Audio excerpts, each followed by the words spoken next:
Hey, what's going on, LEGO fans? Welcome back. Jordan here. You know what? Today we're going to be talking about my biggest mistakes or my biggest regrets as a LEGO collector.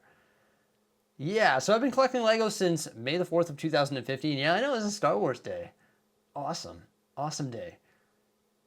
Changed my life, right? So it's a pretty sweet day.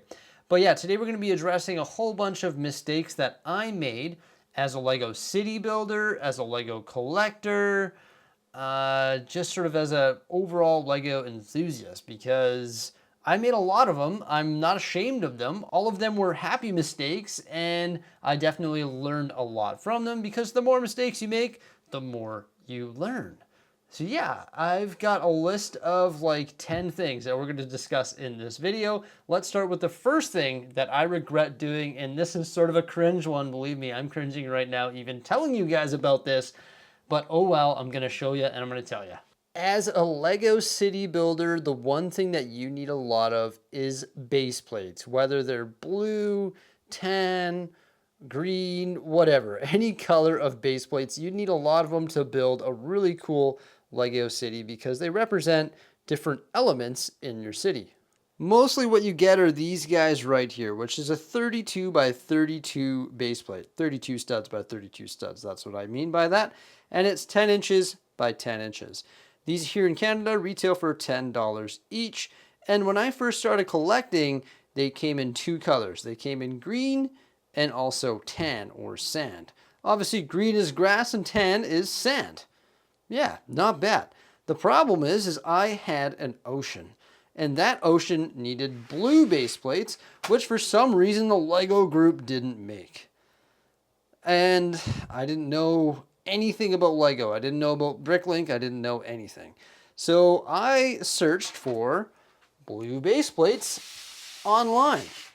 And I ended up buying like 30 of these off-brand base plates. Now, this was a time when my LEGO city was massive. And it still is massive today. Well, I guess it wasn't as big as it is today. But I needed a lot of base plates to cover these new tables because I was just getting into the hobby and I wanted to cover the entire surface with base plates. So I ordered some of these for my ocean. And in the same go, I was like, well, why not order some green off-brand base plates as well? I'll give you a hint, guys, don't do this. You will save some money by doing it, but these things are absolutely terrible. First off, look at that. They're not even flat. They're bowed a little bit in the middle, and they're the wrong color. They don't blend together with LEGO base plates. Yeah, terrible. Some of these base plates are still in my LEGO city today. I am buying blue ones slowly over time to replace all of my water. I think I only need to replace like a few of them. Now, the only reason I haven't replaced them is that means because I have to tear apart my entire beach to replace the off-brand base plates with brand base plates. I have to tear apart my entire beach to do that. So I have to redo all of this plate work here on these off-brand base plates in order to swap those up. So that's the only reason I haven't done it. It's just I haven't had the time to switch it up because guess what, guys? I got the base plates right here. So yeah, we're ready to go whenever we want. You can see there's sealed ones right there. So we're ready to go. The ridiculous thing is this drawer is literally full of base plates, and it's mostly those cross road plates. There's like a whole stack of them right there. It is absolutely maddening. So that covers the reason why I did that. Because I was a rookie, I was an amateur, I didn't know what I was doing, that's my excuse. Now what did I do with the green ones? I'll tell you what I did. I chopped them in half and I ballasted my train track. 16 by 32 base plates are really hard to get in green. I chopped pretty much every single one of them and I used them for my ballast train track. So take a negative, turn it into a positive. I've got a lot of ballast track here in the city and I was able to chop those boys up there as I didn't care about them and use them for the ballast train track. And believe me, I'm a huge LEGO fan and saying that absolutely kills me. And that is one of my biggest secrets. Not really a secret. It's blatantly obvious that they are, but oh, I just don't like that at all. Okay, let's move on to the next topic, which has to do with LEGO City tables. When I was a new collector, I really didn't know where to start with LEGO City tables. In fact, I just bought the 8-foot folding tables from Lowe's. I bought them one at a time, slowly filled it up, and I regret doing that. Now I use the IKEA tables. I also had some custom built plywood tables with 2x4s once upon a time as well. So what's my regret in this situation? My regret is going with the folding tables. These are all the folding tables. That's why I'm in my garage right now. I use them as shelving. I triple stack them. Do not use folding tables in your city. The reason is because they actually bow a little bit, so they go down a little bit. They're not perfectly level, and they will not blend together nicely. I actually, when I didn't want to replace all of the tables, what I actually did is actually top them all with solid 4 feet by 8 feet sheets of plywood so I could get a smooth surface. But do not waste your money on folding tables. However, they are some nice shelving units in our garage here that probably should be replaced relatively soon, but they are sturdy, don't worry. Now, I love Lego trains. They are absolutely fantastic. This brings us to our third mistake or third regret. Now, first thing I want to say is that these models are simply amazing. I love them. They are awesome. These are the Brick Model Railroader models. They do different train cars. Like you've got the tank car there. You've got that one there, which is the hopper car. You've got the gondola car here, I believe. Over here we have the bulkhead flat car. Then we've got a classic box car and an amazing looking caboose here as well. Okay, so this isn't really a regret because I learned a lot from those cars there, but I invested quite a bit of money in parts and pieces to get those trains operating in the Lego City. And the problem is they're not the right scale for my Lego City. They require wide radius curves, so they didn't really work. Now I still have all the parts and pieces, so that's good, and I learned a lot building them. But I sort of regretted ordering those just because they didn't really mash together well with my Lego City in the scale in which it is. Now, I'm probably going to try one day to decrease the size of them because they're a wider train. I think they're like 6 or 8 studs wide. No, probably think 6 studs. I can't remember. But yeah, they're pretty big. Maybe I'll be able to rework them so that they can actually work here in the city. Let's face the fact, this city here is not like a large train layout.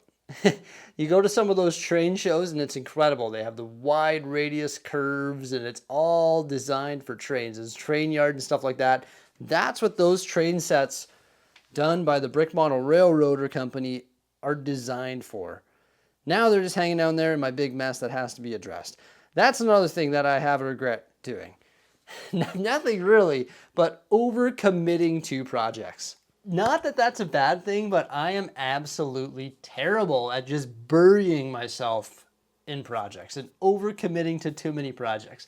Operating the channel is a massive project on its own, and sometimes I can be like, yeah, I want to build the Tim Hortons mock. Yeah, I want to build all of these train systems underneath the Lego City. Yeah, I want to do a custom office tower fully detailed. Yeah, I want to do a huge Avengers tower fully detailed. I guess that one's pretty much done. Or yeah, I want to do a zoo. I want to do all of these different things. I want to do an amusement park. I want to do absolutely everything. And sometimes as a Lego builder, I overcommit myself to too many projects, but that's not a bad thing because slowly over time, eventually those things will be done. Check out this cargo plane. It's pretty cool. When it has like batteries in it that aren't dead, these propellers will spin, the back will open up, everything sort of moves on it. It's a really cool Technic set. But why is this a regret? Well, this sort of represents a regret.